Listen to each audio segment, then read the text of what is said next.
ಇನ್ನು ಮುಂಬೈಗೆ ಬರ್ತಾ ಇದ್ದಂತಹ ಕಂಟೈನರ್ ಹಡಗಿನಲ್ಲಿ ಭೀಕರ ಅಗ್ನಿ ದುರಂತ ಸಂಭವಿಸಿದೆ.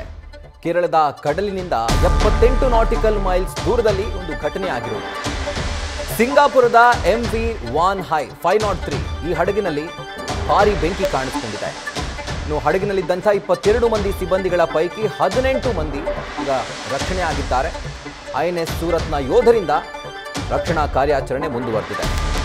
ಕಣ್ಮರೆಯಾದಂಥ 4 ಸಿಬ್ಬಂದಿಗಳಿಗಾಗಿ ಈಗ ಶೋಧ ಕಾರ್ಯ ಕೂಡ ಮುಂದುವರೆದಿದೆ. Coast guard ಶಿಪ್ನ ICGS Sachet, ICGS ಸಮುದ್ರ ಪ್ರಹರಿ, ಚೀನಾದ 8, ತೈವಾನ್ನ 4, ಮೈನ್ಮಾರ್ 4 ಹಾಗೂ 2 ಇಂಡೋನೇಷ್ಯಾ ಪ್ರಜೆಗಳನ್ನು ಈಗ ರಕ್ಷಣೆ ಮಾಡಿದ್ದಾರೆ. ಜೊತೆಗೆ ಸಿಬ್ಬಂದಿಗಳನ್ನು ಈಗ ಮಂಗಳೂರಿಗೆ ನೌಕಾಪಡೆ ವಾಪಸ್ ಕರೆತರ್ತಾ ಇದೆ.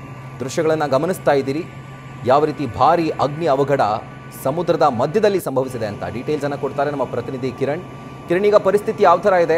ತಹಬದಿಗೆ ತರುವಲ್ಲಿ ಸಕ್ಸಸ್ ಆಗಿದ್ದಾರಾ ಅಂತ? ರಾಹುಲ್, ಇದು ಕೇರಳದ ಬೇಪೂರ್ ಕಡಲ ತೀರದಿಂದ 78 ನಾಟಿಕಲ್ ಮೈಲ್ಸ್ ಆಳ ಸಮುದ್ರದಲ್ಲಿ ನಡೆದಂತಹ ಘಟನೆ. ಇದು ಸಿಂಗಾಪುರದ MV ವಾನ್ಹೈ 503 ಹಡಗಿನಲ್ಲಿ ಕಾಣಿಸಿಕೊಂಡ ಬೆಂಕಿ. ಈಗಾಗಲೇ INS ಸೂರತ್ ಅಂದ್ರೆ ಭಾರತೀಯ ನೌಕಾಪಡೆಯ ಶಿಪ್ INS ಸೂರತ್ ಅಲ್ಲಿ ಹೋಗಿ ಅದರಲ್ಲಿದ್ದಂತಹ 22 ಜನರ ಪೈಕಿ 18 ಜನರನ್ನ ಈಗಾಗಲೇ ರೆಸ್ಕ್ಯೂ ಮಾಡಿದೆ. ಹಾಗೆಯೇ 4 ಜನರು ಕಣ್ಮರೆಯಾಗಿದ್ದಾರೆ. ಅವರ ಶೋಧ ಕಾರ್ಯವನ್ನ ಕೋಸ್ಟ್ ಗಾರ್ಡ್ ಶಿಪ್ಗಳು ನಡೆಸ್ತಾ ಇರುವಂತದ್ದು. ಹಾಗೆಯೇ ಬೆಂಕಿಯನ್ನು ನಂದಿಸಲಿಕ್ಕೆ ಕೋಸ್ಟ್ ಗಾರ್ಡ್ ಶಿಪ್ಗಳು ಹರಸಾಹಸ ಪಡ್ತಾ ಇರುವಂತದ್ದು. ಹಾಗೇನೆ ಇದರಲ್ಲಿ ಏನು 18 ಜನರನ್ನ ರೆಸ್ಕ್ಯೂ ಮಾಡಿದ್ದಾರೆ, ಅದರಲ್ಲಿ ಕೆಲವರಿಗೆ 70% ಬರ್ನ್ ಇದೆ ಅಂತ ಹೇಳಲಾಗುತ್ತೆ. ಈ ಹಿನ್ನೆಲೆ ಅವರನ್ನ ಮಂಗಳೂರಿಗೆ ಕರೆತರಲಾಗ್ತಾ ಇದೆ.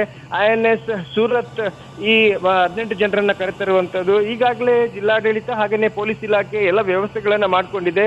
ಆಂಬ್ಯುಲೆನ್ಸ್ಗಳನ್ನ ಆಲ್ರೆಡಿ ರೆಡಿಯಾಗಿ ಇಟ್ಕೊಂಡಿರುವಂತದ್ದು. ನವಮಂಗಳೂರು ಬಂದರಿಗೆ ಈ ಶಿಪ್ ಬಂದ ನಂತರ ಅವರನ್ನ ಇಲ್ಲಿಯ ಖಾಸಗಿ ಆಸ್ಪತ್ರೆ ಕರ್ಕೊಂಡು ಹೋಗಿ ಚಿಕಿತ್ಸೆ ನೀಡುವ ಎಲ್ಲ ವ್ಯವಸ್ಥೆಗಳನ್ನ ಮಾಡ್ಕೊಂಡಿರುವಂತದ್ದು. Rahul, right Kiran, thank you ಡೀಟೇಲ್ಸ್ಗೆ. ನ್ಯೂಸ್ ಫಸ್ಟ್ ನಿರ್ಭೀತಿಯಿಂದ ನಿಮ್ಮ ಪರವಾಗಿ.